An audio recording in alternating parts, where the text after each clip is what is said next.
In this tutorial, we will look into how to use WebSockets in our Jakarta JEE8 Web Application. We will make our web applications interactive with the use of WebSockets. The high-level overview of the contents of this course. First, we will look into the evolution from a technology known as Ajax to modern WebSockets. Then we'll do a deep dive into understanding WebSocket APIs. We will look into creating multiplayer games with WebSockets. We will look at how we can use WebSockets to communicate in a cluster. And finally, we will add WebSocket chat support to our charity registration web application. This is the history of the evolution from Ajax to WebSockets. Now, that really offered major advantages. We have the port compatibility, we have native browser support, and we now have flexible message handling through the WebSockets. And the important thing is that WebSockets addressed the limitation of traditional HTTP communication, and it does provide a reliable, stateful, and versatile means of data exchange in modern web applications. This slide is the overview of doing a deep dive to understand WebSocket APIs. First, it is both JavaScript WebSocket clients and Java WebSocket clients and servers.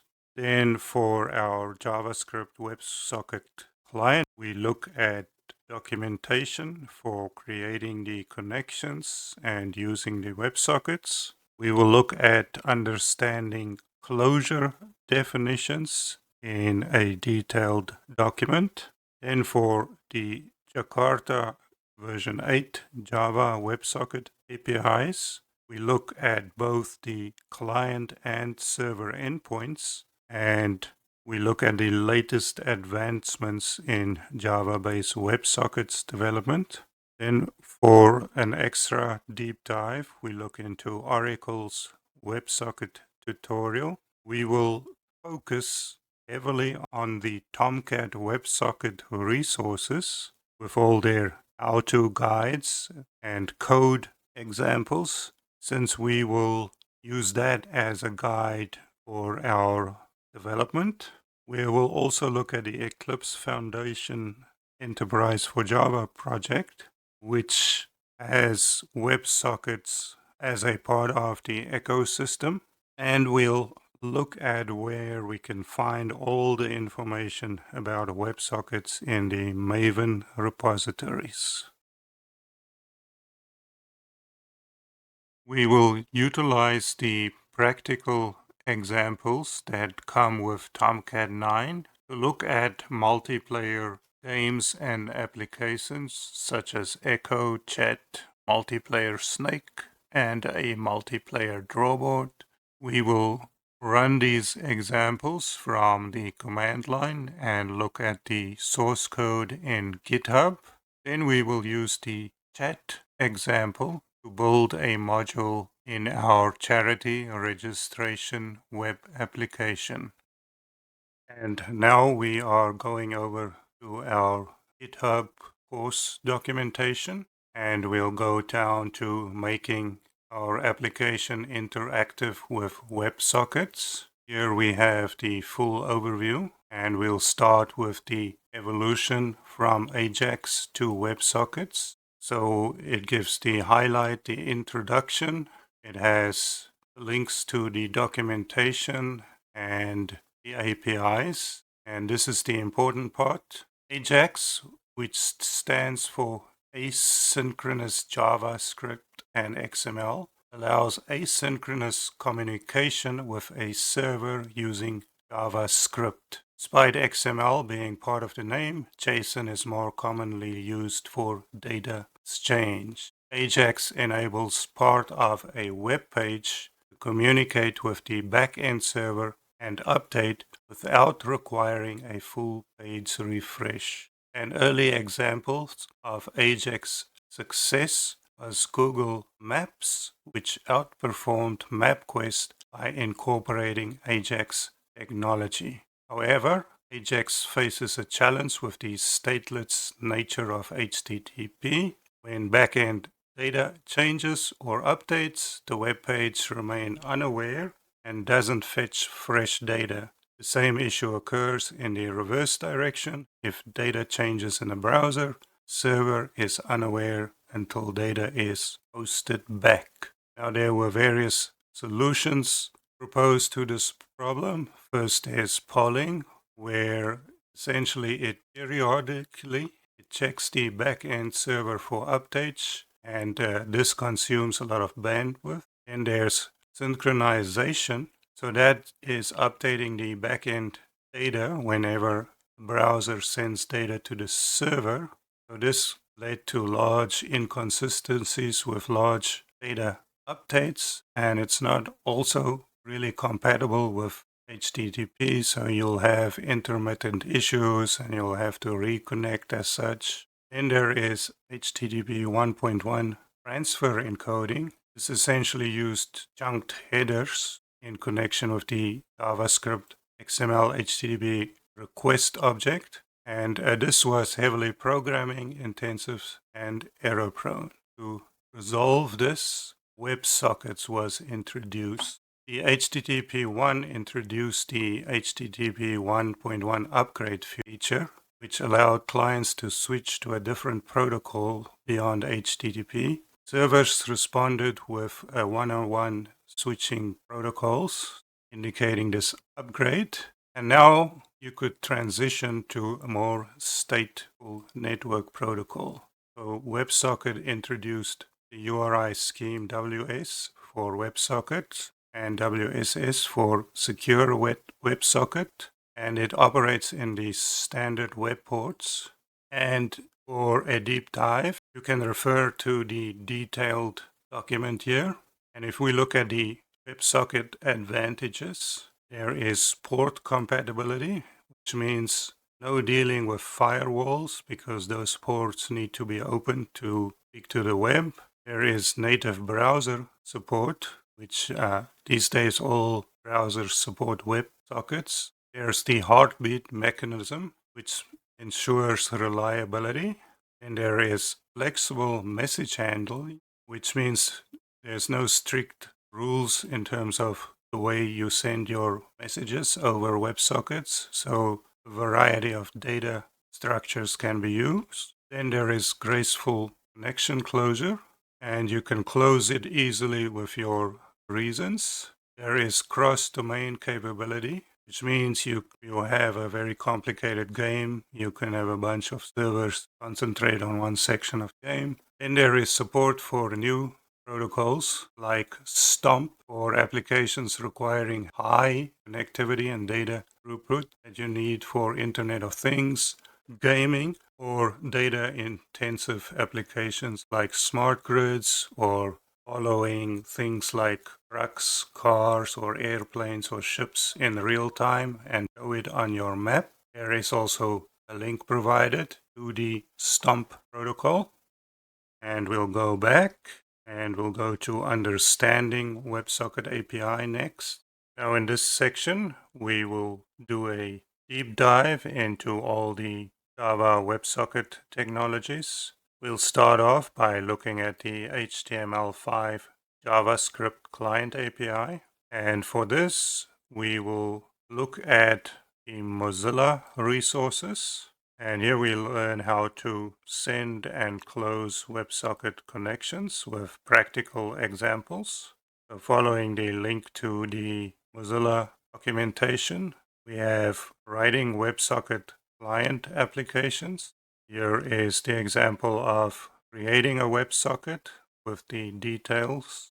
This example creates a new WebSocket connecting to the server using a custom protocol of protocol 1, and on return it shows the connection. You can also use an array of protocols. This example shows how to send data to the server. You can use a string, a blob, or an array buffer.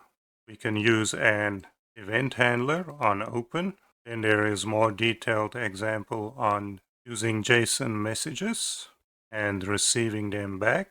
Here is a more detailed example that includes the handshake, the text, and a user list update. Here is the overview of the security considerations, and this is a good resource to follow along to work on these examples within your browser. Let's go back. We also have the link to the WebSocket closure definitions, which is our RFC 6455 document. This is for the really deep dive if you really want to understand the WebSocket technologies. Now moving on, we are now going to look at the JEE8 Java WebSocket APIs. We have a link to the Jakarta Enterprise Edition WebSocket specification. This is a comprehensive specification that provides all the details of Jakarta WebSockets.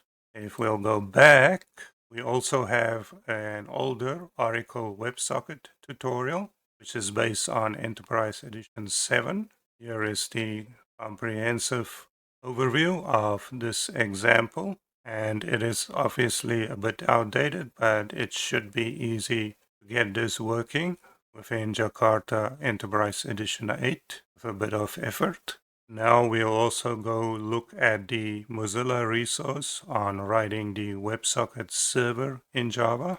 Here is their WebSocket server example with socket methods, input and output stream methods, and handshaking and decoding messages with a decoding algorithm. So this is a good example to go through and test in your own time.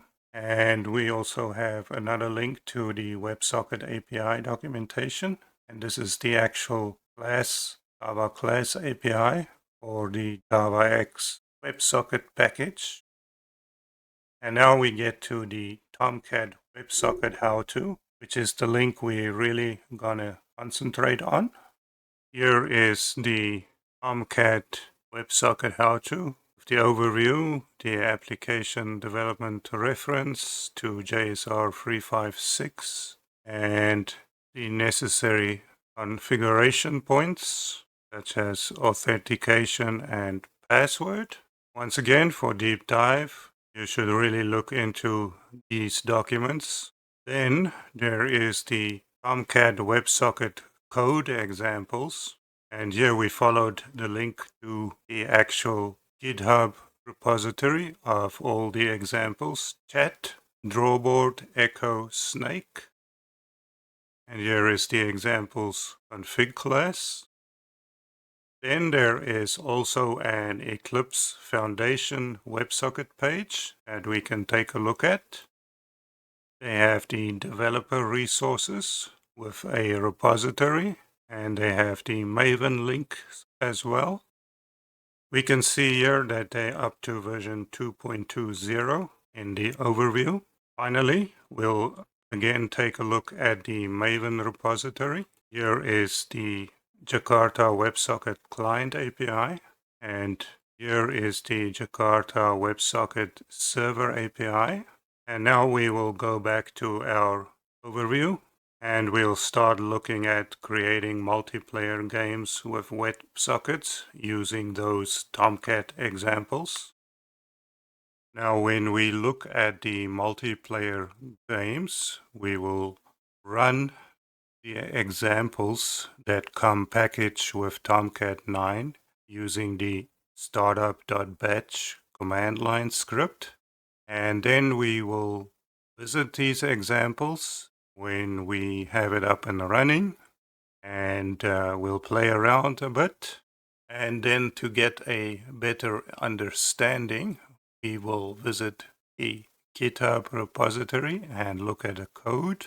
Here is the examples that we'll look at. There is an echo example, echoes a message back. There is a chat example, allows multiple users to communicate.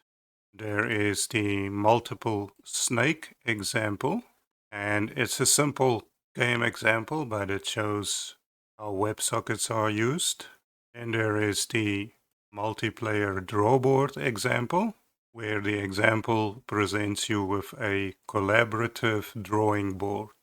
And then in the upcoming section of this course, we will incorporate the chat example into our existing charity registration application. So let's look in Eclipse, and we find our Apache runtime environment. We will open our command prompt, and inside our command prompt we will go to our installed version of Apache Tomcat. We will go to the bin directory and run startup.bat. And we've got server startup.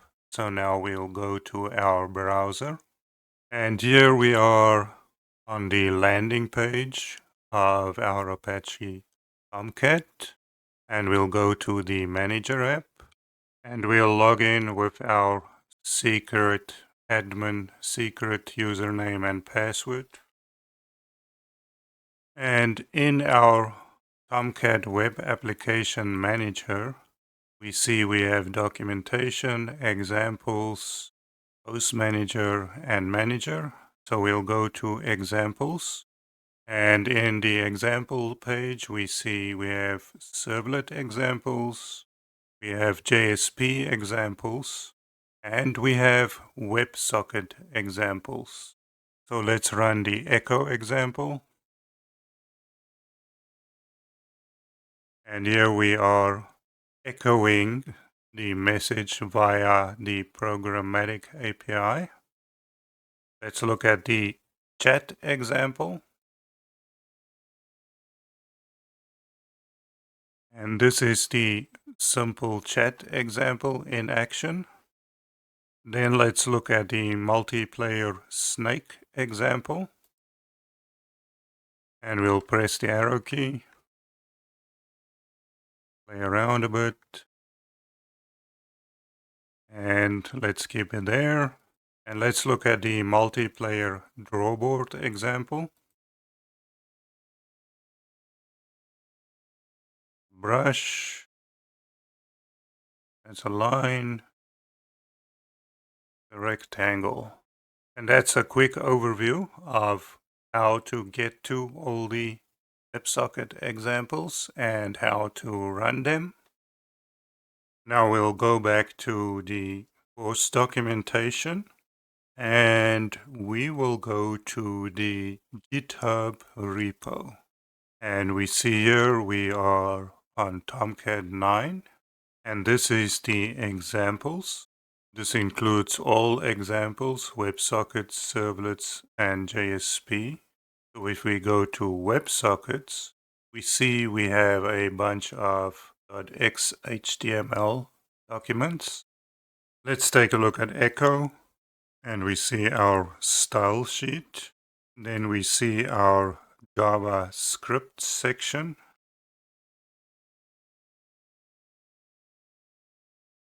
And then we see our body and user interface definition. So if we go back and look at our JavaScript section, we see a set connected, a connect, and we see that the WebSockets are all created via JavaScript here, a disconnect, and there is the actual echo, getting the message from the document element, sending it via the WebSocket, and there is update target where the WebSocket protocol is set. There is the log message and an event listener on the document object model content load. If we go back, we will find out that all of these WebSocket examples in Tomcat 9 follow this layout of a style sheet, and then everything is done through client-side JavaScript. And we have the body or UI interface. If we go back to our examples directory and we look in our WebINF and WebXML and we search for anything, any definition related to WebSockets, we'll find something called the Drawboard Context Listener. Let's search for this in Google. And we see if we look at the master branch, we actually have the Java definition. And if we look in the master branch, we will find the actual Java implementation of the WebSocket examples. So it appears that in Tomcat 9, we only have the JavaScript examples, but if we need to look at the actual Java examples, we need to look into the master branch of the Tomcat examples, and we'll find something like the snake. Now, obviously, that's a lot of information, but still useful, good examples, good way to learn, to get yourself going in the exciting world of WebSocket-based interactive games and implementations. Now back to our course overview of the interactive WebSockets. And next up, we are going to look at how to use WebSockets to communicate in a cluster. So this scenario involves two WebSocket endpoints deployed on separate cluster nodes that communicate with each other through a servlet. And we start off with defining our servlet in our web XML. So we have cluster node A with a node ID of A and a servlet mapping of cluster node A. Then we have cluster node B using the same servlet with the node ID of B and the URL mapping of cluster node B. This configuration defines two servlets, cluster node A and cluster node B, mapped to different URL patterns. Then we have our WebSocket endpoint implementation, which is the clustered chat server node endpoint class. This class manages WebSocket connections and facilitates communications between the cluster nodes. So we have a map server endpoint. We have an array list of nodes. We have an onOpen that creates a message with the node ID, and it says joined the cluster. And here it maps the message to a byte array, and it sends the binary byte array, and it adds the session to the node. And then we have the onClose implementation that removes the session, creates a new message indicating left the cluster with the node ID, doing the same byte array message send. Then we have the onMessage. For each session, it sends the message, and here is our byte array. So this class utilizes the server endpoint annotation to define a WebSocket endpoint at the specified path. The onOpen, onClose, and onMessage methods handle various WebSocket events. And now we look at the servlet implementation. So we have a client endpoint. When the servlet is initialized, it gets the node ID. It sets the path to the chat and node ID. It maps the URI and sets it to the container provider. In the destroy, it closes the session. And in the do get, it gets the cluster message and it writes it out to the object output stream. And then it writes out an OK to the response. And here is the on message. Message received from cluster and node. And here is the list of session nodes. Creating a message using the byte array. Send a message. And here is the on close. Removing the session. Creating the cluster message and sending it as a byte array. And on message goes through each of the nodes and sends it on. Here is our byte array implementation. And here is our on close. This class is annotated with client endpoint to designate it as a WebSocket client. It initiates a WebSocket connection in the init method and handles incoming messages and connection closure events. Here is our message object. It implements serializable and it has a node ID and message string. By integrating WebSockets into our clustered environment, we enable real-time communication between nodes. This example demonstrates how to configure servlets, implement WebSocket endpoints, and establish communication channels within a cluster. You can feel free to adapt it for your own needs. Now it's time to go to Eclipse, and we begin by looking at our pom.xml. And here we add the dependency to the WebSocket API. And in the comments here, we can see that because we use Jakarta JEE8, we still use the JavaX WebSocket. And only when we go to JEE9 is when we upgrade to the Jakarta WebSocket API. And you can follow the link here to the Maven repository. Now we look at the web.xml, and here we see cluster node A defined with the cluster node servlet and the servlet mapping, and cluster node B defined with the same servlet and the parameters and the servlet mapping. And if you need to go back to our cluster tutorial, this is the enabling of the cluster in our servers.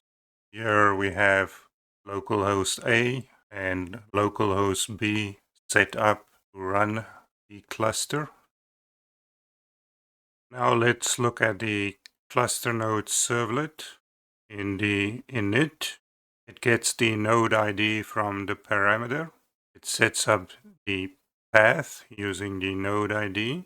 It creates a new WebSocket and ties it to the session. And on the destroy, it closes the session. And on the do get, it creates the cluster message using the node ID, the request IP address, and the query string. And it writes it to the output stream of the WebSocket. And then on receiving a message, it reads the input stream, maps it to a cluster message, and outputs the same information out that was packed into it. Then we have the on close, where it gets the close reason code. And if it doesn't have a normal closure, it prints out an error. And here is our server endpoint of our WebSocket. We see the on open with the session and the node parameter, and we log the node ID as connected to the cluster. We create a cluster message that says it's joined the cluster, and it outputs it to a byte array, and it sends it out on the socket. And here it adds the nodes to the session. And in onClose, we have the logger, and we have the removing the session from the nodes. We have a cluster message of left the cluster, and doing the byte array, ending the byte. And here we have the on message, going through each of the endpoint nodes, sending the message. And here is our byte array, which is essentially this wrapping everything into a byte array output stream. And this is our cluster message. It simply wraps the node ID and the message into a serializable class, serialized in the byte stream. Here we are at the index.jsp, and we have the current redirect. We'll change that to cluster node A, and we have the cluster node here with localhost A and localhost B. So if it's mapped to cluster node A, then it would pick up node ID A. So let's run it. And we select localhost A, finish. And here we are in cluster node A, and we have a log that says node A connected to the cluster. And we have localhost A started with our charity registration. So now let's run the same one on cluster node B, run as, and we select localhost B. Here we have our log output that says node B connected to cluster, and the node A says message received from cluster B. The message is joined the cluster, and also the request ID and the query string is null. Let's add a hello from node B, and here we see hello from node B. And let's go back and do the same thing for node A. And here we have on node B, message received from cluster node A, and the message with the IP and the query string. So what this means is we have a running cluster. We have a servlet that starts up a WebSocket on localhost A, and then we start up the same application with the same servlet. It joins the cluster, gives a heads up or a message to cluster node A that it's joined. And then we have a channel of communication established between the two cluster node servers running on Tomcat. Now for our last bit, we'll go back to our WebSocket overview, and finally we are going to enhance our charity registration web app with a WebSocket-powered chat. What we will do now is use the Tomcat 9 chat example reference, and we will integrate the chat feature in our charity registration application. First, obviously, we need to look at the POM dependencies, and we have the links here to our GitHub, and we see here that we use the 1.1 WebSocket API. So we have to add that dependency, and we'll see later on that we also have newer dependencies here in terms of using the Jackson API. Then we also update our JavaScript templates and add new style sheets, because obviously we're going to use JavaScript on our client side.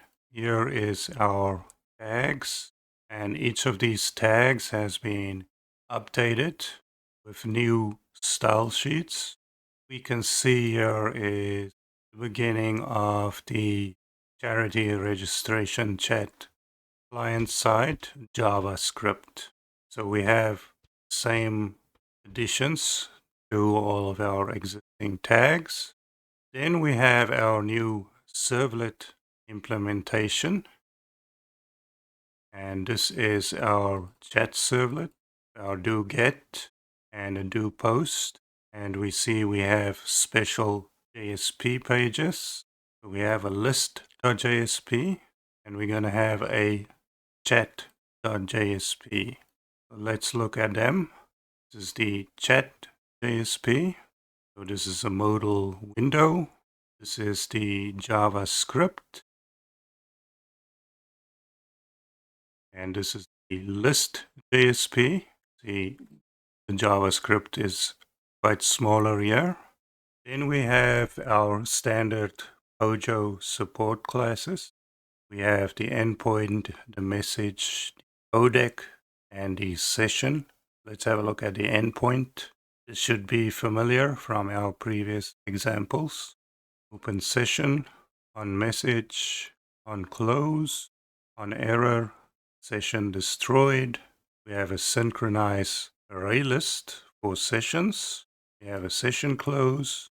We have to get the other session, and we have our inner class endpoint configurator. What we will do next is run this application in Eclipse and demonstrate it. So now that we've reviewed the code, we will run our app. Run on server, localhost A,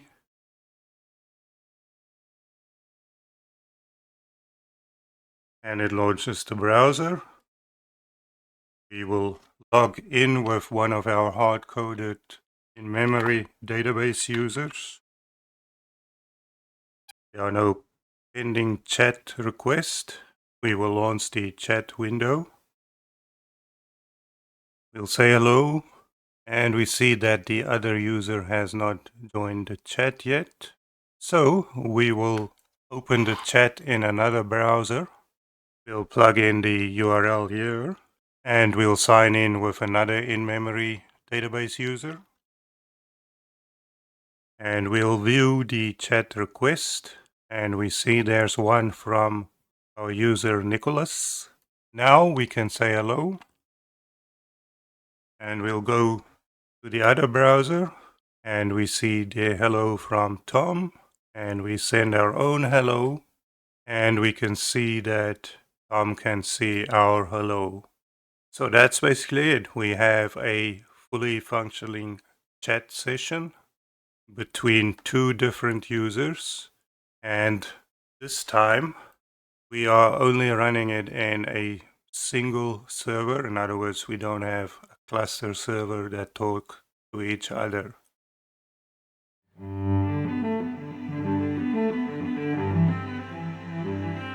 And that concludes this tutorial. I will see you in the next one.